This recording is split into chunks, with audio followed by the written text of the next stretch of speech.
Hi, this is Privateer Station, and today we bring you day 250 of Russian invasion into Ukraine with Alexey Arestovich, Lieutenant Colonel, Advisor to the Office of the President of Ukraine, and Mark Fagin, Russian opposition politician. Enjoy. Dear friends, glad to see you all on Fagin Live. It is Monday, October 31st. Time in Kyiv is 2 minutes past 10 p.m. In Moscow, it's 11. It's the first stream that we're doing with Alexei on winter time that Europe converted to. As a reminder, Moscow does not switch to winter time, so our difference with Russia is increased a little bit. Okay, day 250 with Alexei. Glad that you're back. Good connection, great sound. Happy and cheerful and healthy. Over 30,000 of you clicked the like button. Please continue doing that. Please continue sharing the stream. The more active you are, it does help us to promote it and to get new viewers from new areas. Don't be shy, write where you're watching us from. And do not forget to subscribe to Fagin Live, to Alexey Arestovich, and if you are listening or watching that in English, subscribe to the Privateer Station as well. Alright, let's start with the map. What happened in the day that you were gone? So, Russian saturation of the fronts with mobilized troops finally achieved a certain result. They have about 100,000 present on the front, and that slowly got reflected on the front. So, they managed to stabilize the front line. Second reason for that is the slow walking of ammo and armor supplied to Ukraine by our Western allies. It's done the way it is done, a bit slow to our liking, but we're grateful for whatever we get. And the other reason is that Russia is, indeed got enough refitting from newly mobilized, and they added them to the cadre military detachments that were still present, and you can see they also activated more near Bakhmut. You can see how many arrows are there.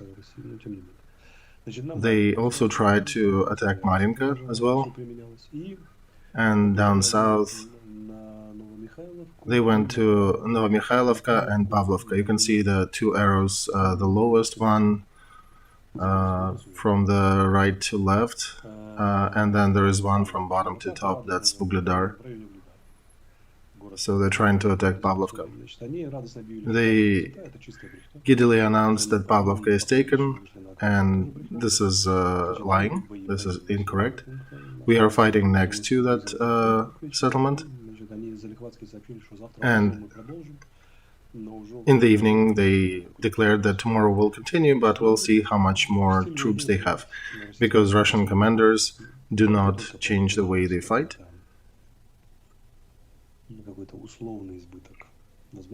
The moment they get somewhat advantageous numbers of troops, and instead of at that time, instead of thinking how to use them better, they just throw them into the fight in the usual manner. And to answer that, why are they doing that? It is because everything is forced by a political will, not by military necessity or strategy.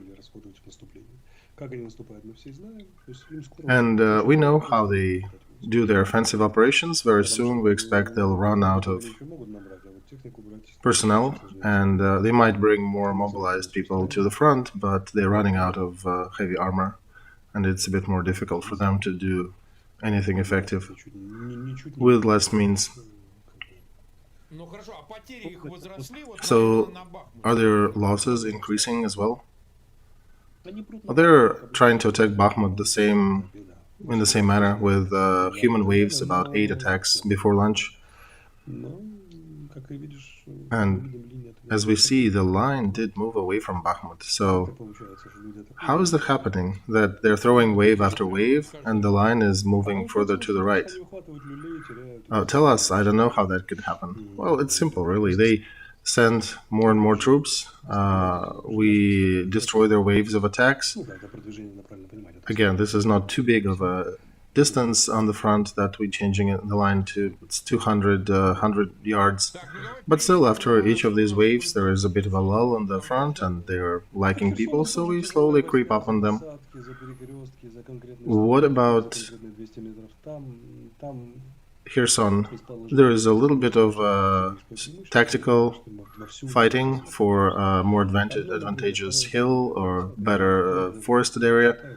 But what we can talk about is that we are more saturated with artillery, and we're hitting their warehouses, their artillery, their operating bases, and whatever river crossings they establish. So this is another milestone day since the 1st of October, when they launched over 50 missiles a day. 44 of them were shot down. It's almost 90%. Ukrainian air defense worked remarkably well today. One of them was shot pretty much right above us here, and was rather noisy. That is just a minor detail. What's important... Oh, hang on. I'm losing my thought here. What I wanted to say is that they are still targeting electric substations and transformers, and also hydro energy stations and civilian critical infrastructure items such as water supply lines. So we have questions from our population asking, hey, how, if only 6 of them came through, how come the damage is noticeable? How come the electricity went out? How come the water is not working? Well, once again, those that fly through, very often they hit strategic points, the ones that are in charge of providing energy to large areas, or the ones where they can cause more damage. They're targeting. They're trying to target certain civilian infrastructure, and when they succeed, you definitely feel it. So we're working on repairs that. There's no conspiracy theories. It's literally just 6 missiles that came through out of 50. So there's no conspiracy. There was not more. It's literally they just hit rather successfully certain items, and we're working to fix that. So that achievement that you guys shot 44 out of 50, tell us more about your success on that side. Well, at the beginning we managed to shot down, we're shooting maybe 30%, then we got to 60%, so now we're at 90. That's definitely both experience and additional equipment that we were provided. Also, cruise missiles are a very specific weapon. It flies on a certain route, and it's difficult to create something really new. Although they did try to oversaturate our air defenses again, but failed at doing so. They couldn't use the element of surprise because we do see strategic bombers coming up from their airports. And they also failed to oversaturate our equipment because we do have some of the Western systems in our defense, not the old USSR type defenses, but actually newer ones. So, for example, RST, the German system, had 100% effectiveness today. They shot down everything that they could reach.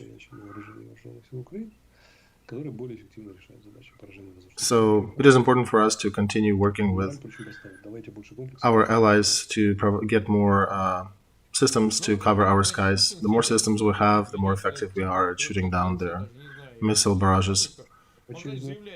And okay, let's go talk about Putin now, who is trying to make statements and who was talking today live. Mark, I'm thinking he may actually mimic us a little, and that he probably will be going daily now with discussing the matters on the front, just like you and I. Oh, I don't think he'll matter. Or he managed because he's old. We're younger. Mark, don't worry. He's got doubles. They could do take turns.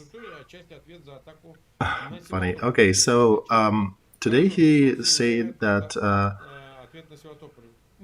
they linked today's missile barrage as a retaliation to the attack in Sevastopol. So, do we know what was downed? What did you guys sink in Sevastopol? We did not sink anything. We have not officially acknowledged any of that attack. We're still figuring out what's the damage there. But judging by the anger in their today's retaliation, it probably did hit them rather painfully. This is one of the versions that we actually did cause some pain there, or whoever did. Okay, so the grain deal. They announced that they're leaving the grain deal. Erdogan said, well, farewell, Russia. Will continue ferrying Ukraine boats or other boats from Ukraine. We have agreement with Ukraine and United Nations, and we'll be providing cover for these convoys. And he's saying that Russian agreement is not too important. We are the guarantors of that supply, and we're still going to guarantee the supply of grain going safely to the African countries. So Putin, upon hearing that, he's paddling back. He's saying, oh, we just slowed down. We did not completely quit the deal. We just paused our participation in that. Do you think that's his reaction to Erdogan's statement? I think so. He didn't really have much wiggle room, because at first they rather clearly stated they're leaving the deal, and saying that you guys face the consequences. That tells a lot about the country, who is eager to endanger the lives of 100 million people dependent on the Ukrainian grain in northern Africa. And when Erdogan took a harder position, who basically is a guarantor of that supply, Putin realized that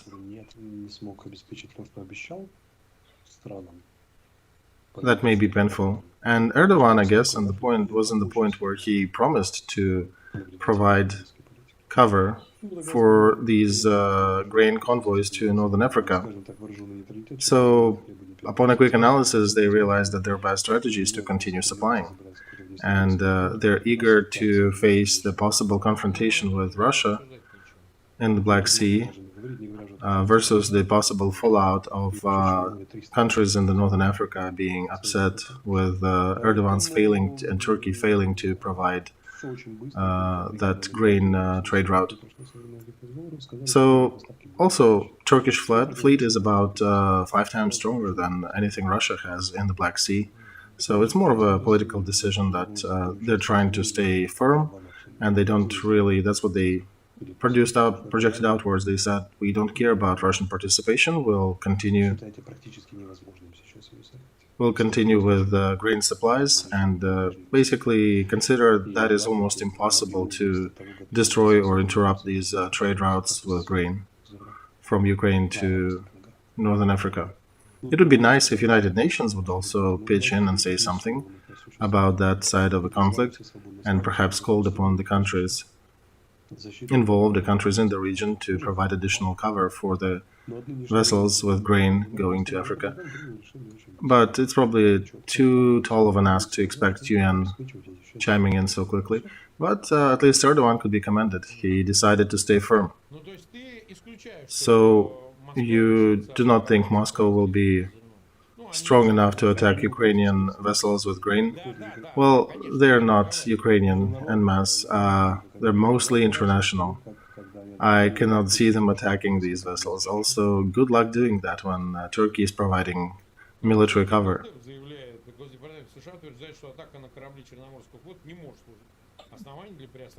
Secretary of State in the United States also stating today that attack in Sevastopol on the military targets should not be a cause for withdrawal or interruption of the grain deal.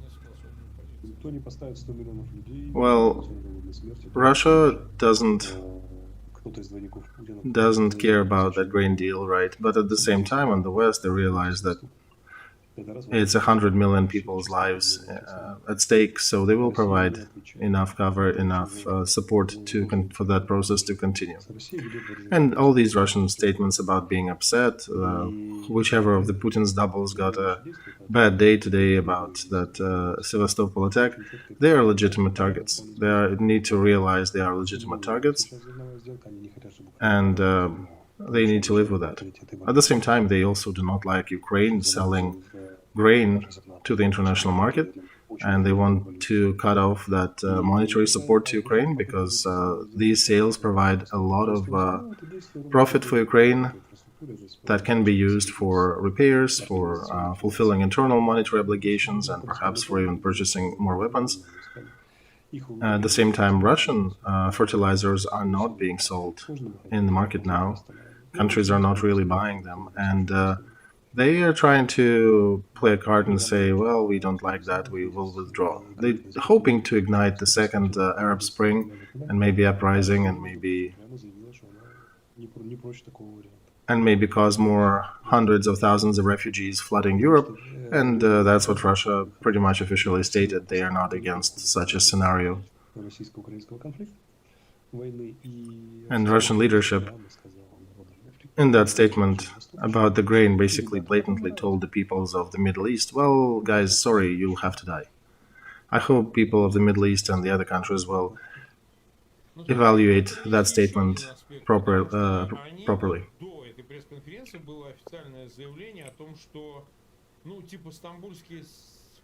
So there was another statement that Istanbul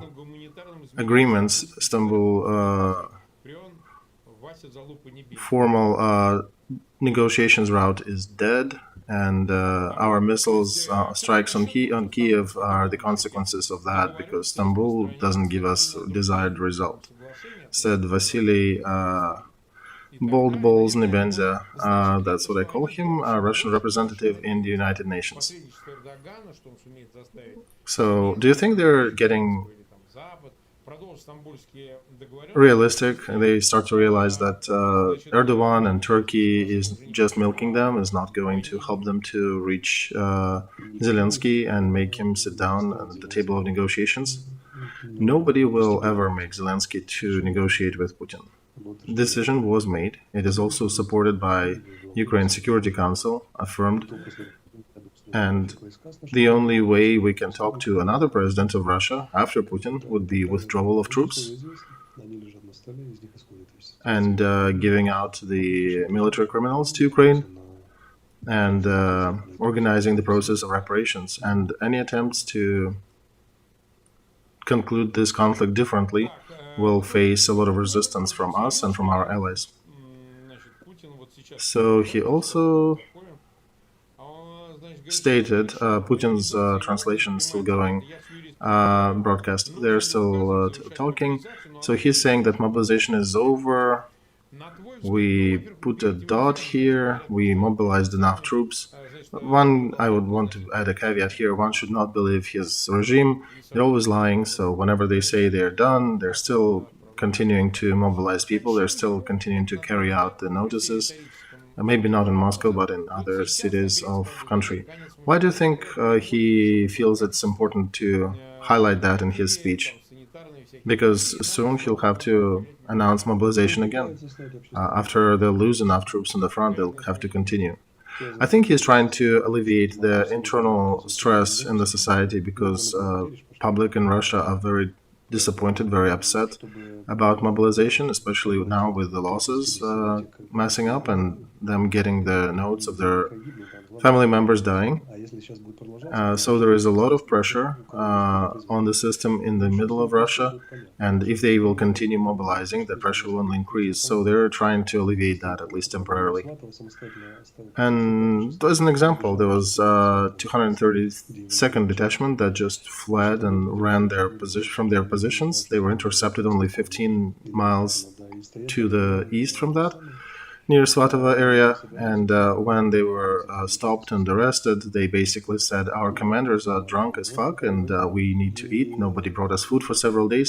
They were actually captured when they were trying to obtain some food from the local population. And that all happened after we were hitting that battalion for 2 days with artillery. 2 days was enough. They turned and ran.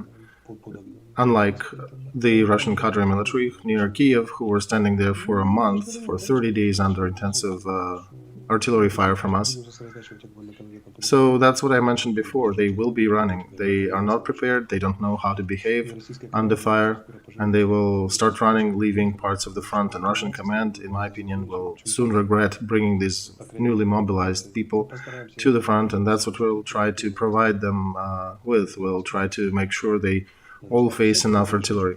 Do you know how you need to run to leave your position in 15 miles, how fast you need to be? It only reminds me of Matros Debenka, who ran from Narva to Samara back in the early 20th century, and that's the day, at the end, by a funny twist of fate, became the day of Russian army, the 23rd of February. These ran only for 15 miles, but, you know, that's not the first and not the last time when they're doing that. Okay, 380, almost 382,000 watching us live. 80,000 click the like button. Thank you everybody for coming to watch and join us today. Sorry about the difference in time. It is winter time in Russia. Russia stays in the same time. Europe switched to winter time. This is somewhat affecting the cadence of our streams. For some people, it becomes a little too late to watch us at 11 p.m. But at the same time, Russia is big, and it's important for us that all the territories, including the eastern ones, do watch us, even not live. Make sure they get, if you have family there, relatives, friends there, make sure you send them links to our streams so they know what is going on the front. And do not forget to subscribe, to click that bell button. Okay, so today more interesting messages coming, and the screams of bloody murder and other condemnations from different users in social media about the voting of Ukraine against Israel in the United Nations. I also think that United Nations is basically like a postal stamp society. They don't really affect things much, so it at least provides a public forum for screams and discussion, and that's what they're kind of doing there.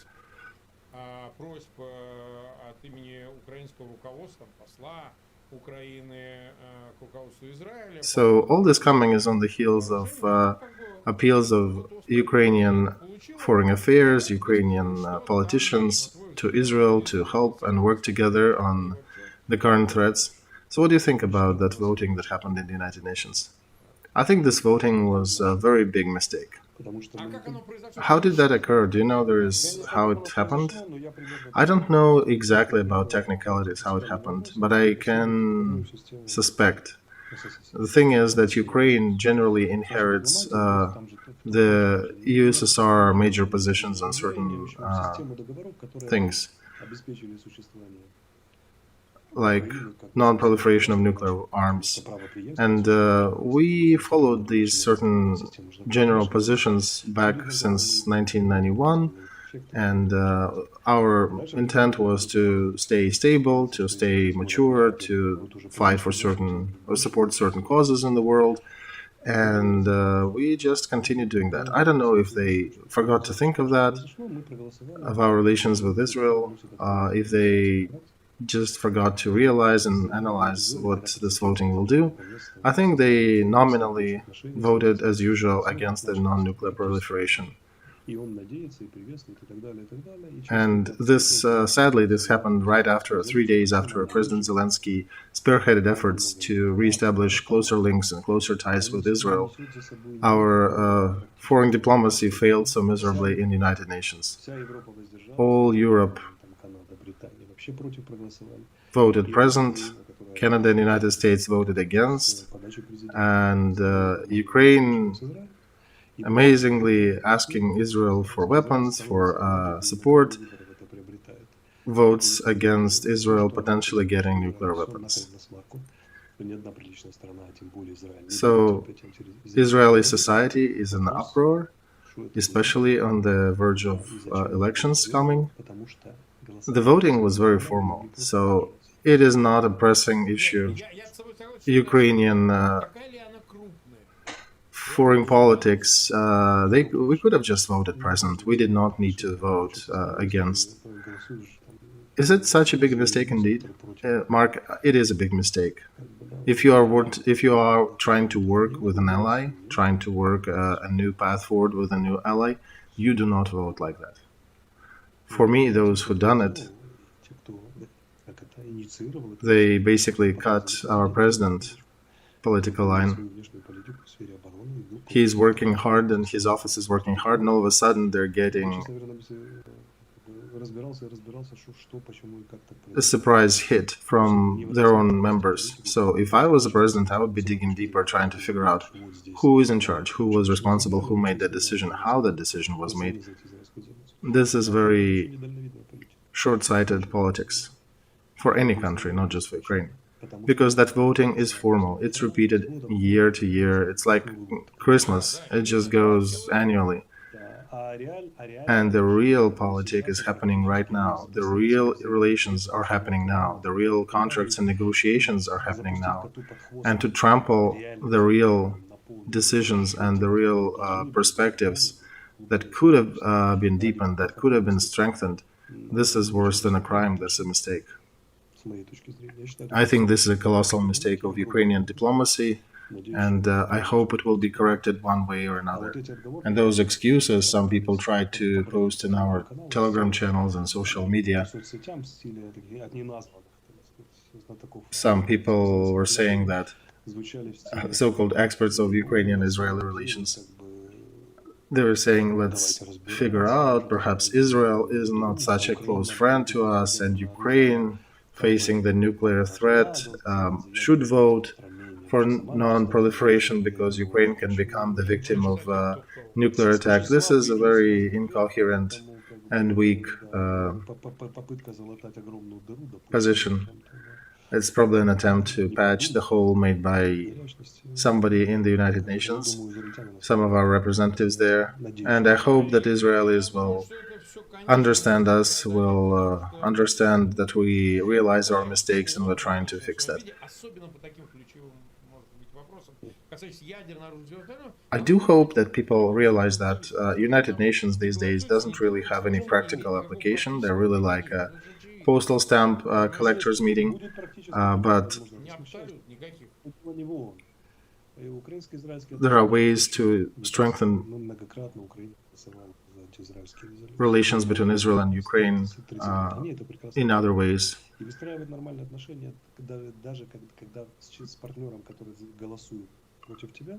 It is still somewhat a hindrance, Mark. We need to address that because it is difficult to start building relations, to continue growing some military aspects of that or intel aspects of that.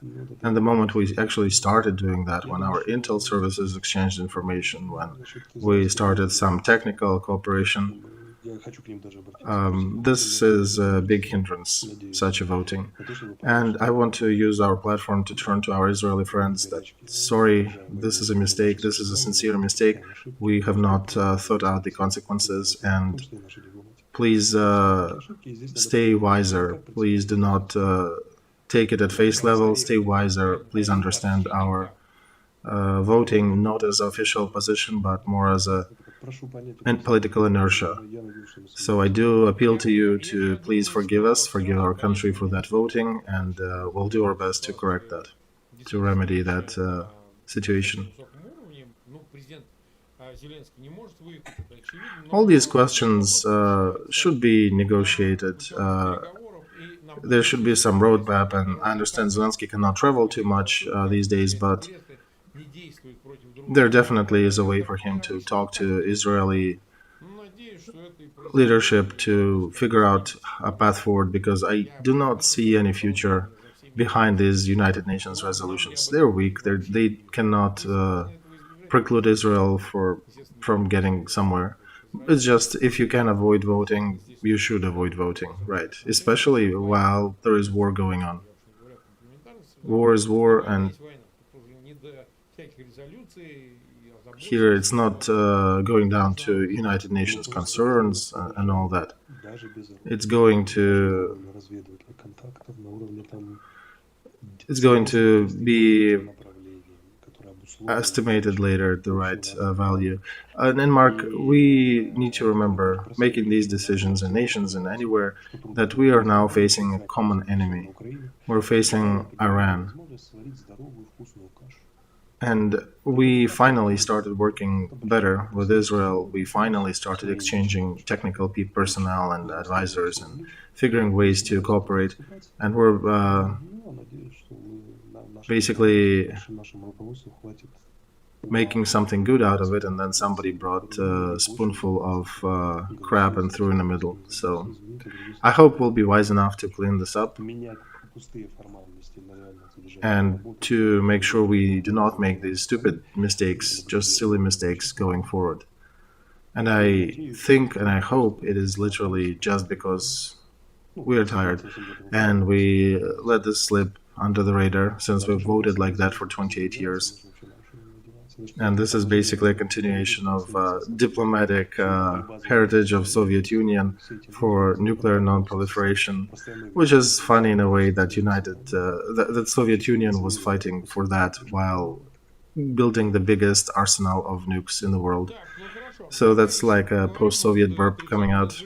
Okay, let's talk about Belarus. We have been live for almost 30 minutes, and Lukashenko announced a new meeting with Putin. Different sources talk about some preparatory actions to possible military activity, maybe cutting supply lines from Poland and the West in the western Ukraine.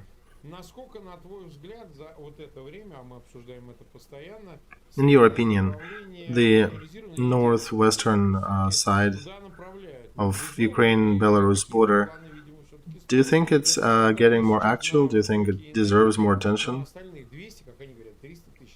Because, there are perspectives. Russia has more mobilized troops. Do you think they can throw more people there? Is it a danger? Mark, before you can throw these 200,000 mobilized troops, you need to dress and get them shoes and give them enough equipment. Because when they're sitting in camps right now with maybe armed with machine guns and AKs, that's about it. Their future is very foggy.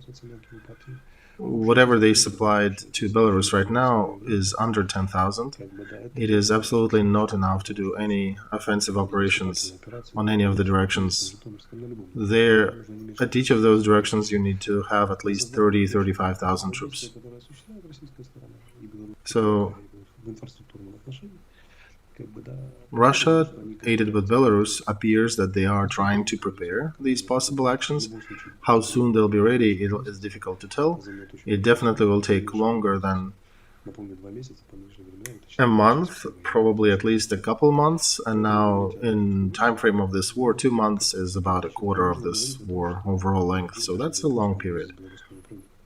And it's too early probably to say that they are actively targeting something. They're just taking some measures to possibly escalate in that direction.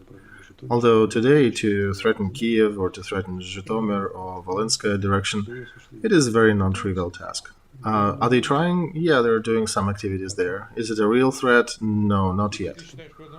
So you think in this regard, nothing has changed in a more dangerous way on that part of the front. And of course, we are not sleeping there too. We have our own training, we're preparing territorial defense, we're preparing fortified areas, we're adding mines on the roads, and these are effective measures that stopped Russian initial offensive onto Ukraine. And if you do it right, then a small river, which is just 30 yards wide, becomes a very significant hurdle on the way of advancing army, which they cannot overcome.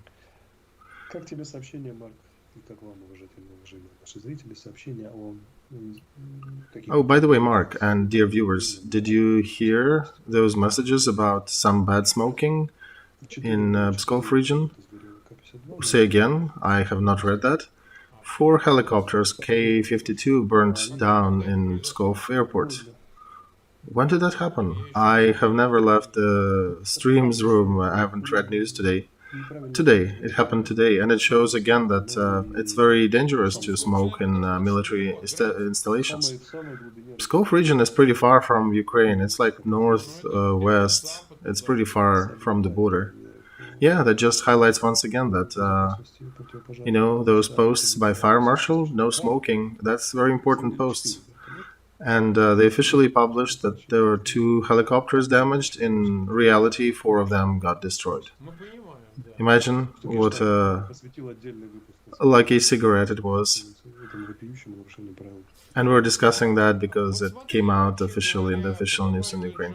So I heard, yeah, we keep hearing that Ukraine may get some UAVs made in Ukraine with rather far reach.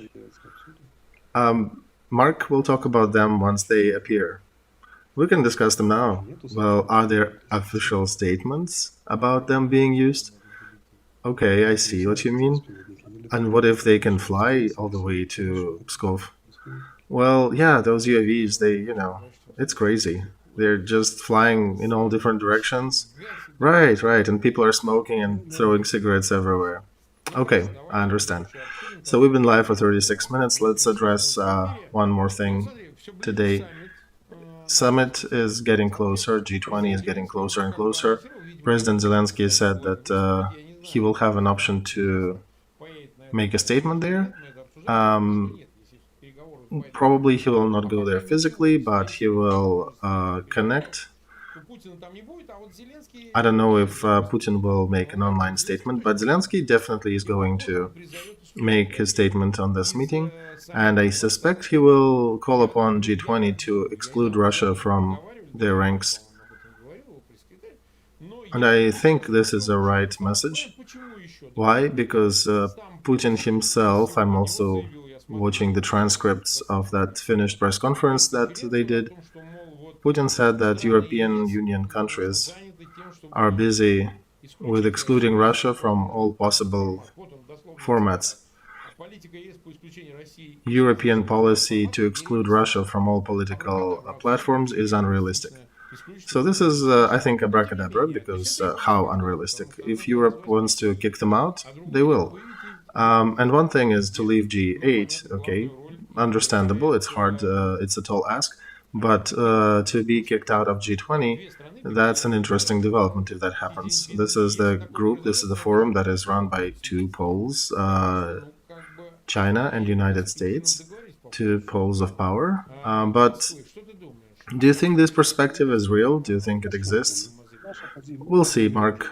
We can at least say about our position. It is very transparent, very clear. We think that political regime that started a big war in Europe, that continues to escalate, continues to create thousands of war crimes while fighting this war, and continuing to attack our civilian infrastructure, which technically can be classified as an effort to create additional suffering for the populace of a big European country that actually has all signs of a genocide definition. So I think Russia, with this regime, under this regime, should be excluded from any international organization, including the Postal Stamp Society, and especially from the ones that can discuss things and can influence big events in the world, because politics has to have some morality in it. You cannot sit down and negotiate with a cannibal who is frying children for his breakfast every morning and find a platform to talk to him about doing something together. More and more countries are adopting resolutions that Putin's regime is a terrorist regime, that Russian Federation is run by a terrorist regime, is a terrorist country. Now Poland also joined that group. And I hope that our president will give the harshest marks to Russian behavior and will call upon our allies and countries of G20 to make that decision. And also, it's interesting if they can call upon India, because India is also leading the summit, and India is a peculiar country. Will be interesting to see how they behave and what position they take, because India is one of the countries that has an ethical part prominently visible in their politics. So how would they match that morality and this ethics that they're proud of with their economic interests? So it will be interesting to see how that unfolds in that summit. Guys who just said that they're eager to waste 100 million people to let them die of hunger in Northern Africa. It will be interesting to see how other countries vote on that. In my opinion, they should be kicked out of any international organization. This indeed should lead to more international isolations, because all these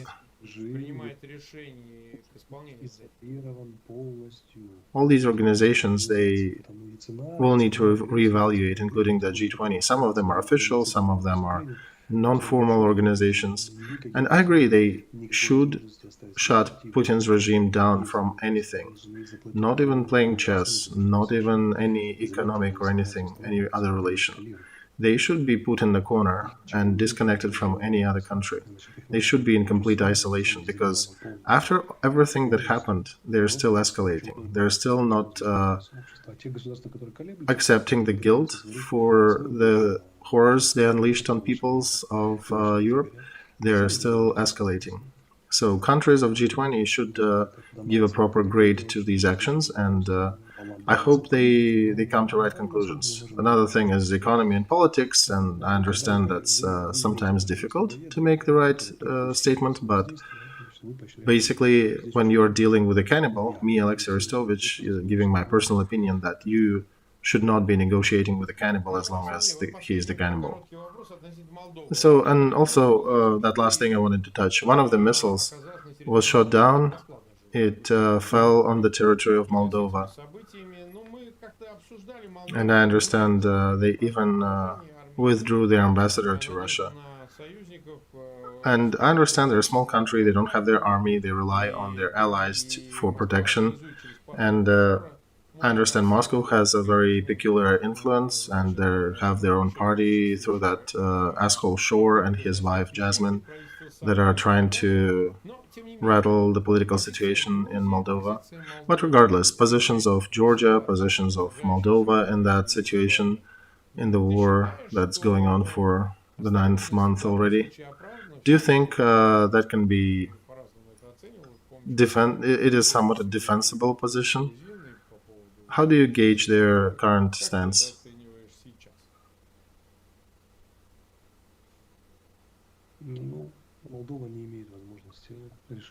Well, Moldova cannot resolve their Transnistria problem as a normal country would, using military, economic, and diplomatic forces, because the potential of two possible warring sides is very different. Moldova was not developing their military tasks, military personnel, military structures at all, and there is no way for them to prevail in a conflict with so-called Transnistria that was supported all the time by Russian Federation. So their only way for them to prevail in such a conflict would be to rely on help either from the Western allies or from Ukraine. And in order to get that help, one needs to ask for that help. The falling of missile, the fact that it fell on their territory, is not, of course, a serious threat to Moldova. But in general,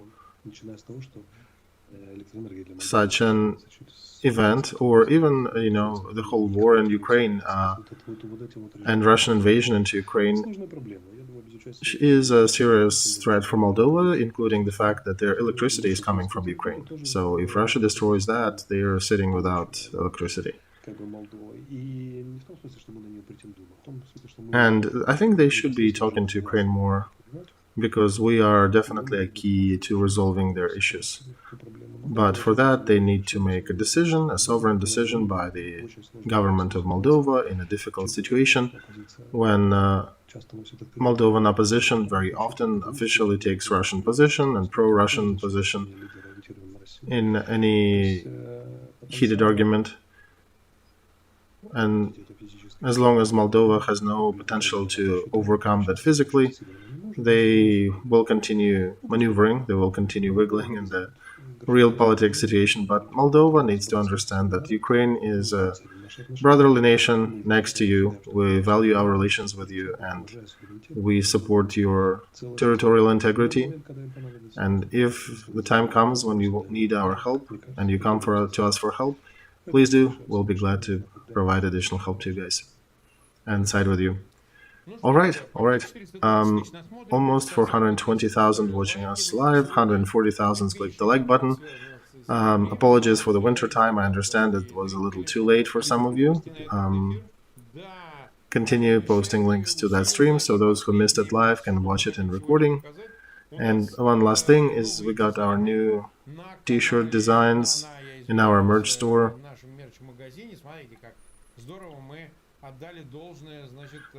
Look how we played with some of the portraits, the last two on the black background. Fegin and Arestovich, these are more likely an image, not exactly a self-aggrandizement here. These are just symbols. And two others before that to the right. These are interesting ones.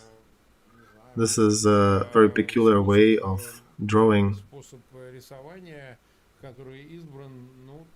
with geometric figures. And the artist is Anton Hrupin. He's actually from Kramatorsk himself. He was creating a lot of postal stamps. He's got a lot of designs that were published for the Post of Ukraine. And this is the design he made for us. These geometric styles are new. Two black backgrounds, those are done by an artist from the occupied territory, so we cannot give her details until Ukraine liberates that part of the country, so we'll leave her anonymous. But Anton Hrupin, here are his works. Okay, that's it for today. We continue our project, Fegin and Arestovich. Please come to our merch stores, European, American, buy t-shirts, mugs, continue supporting the victims of this war. We're also trying to help, once again, one of the families we aided initially. They're now in Sweden getting treatment, and every time, we get new contacts, it takes time to evaluate the people are right, and I think we'll help one boy Bogdan again this week, so we'll see how it works. Okay, tomorrow 10 p.m. Kyiv, 11 Moscow, we're doing another stream, and Privateer Station will have us about 12 to 15 hours later on their station. See you all. Goodbye.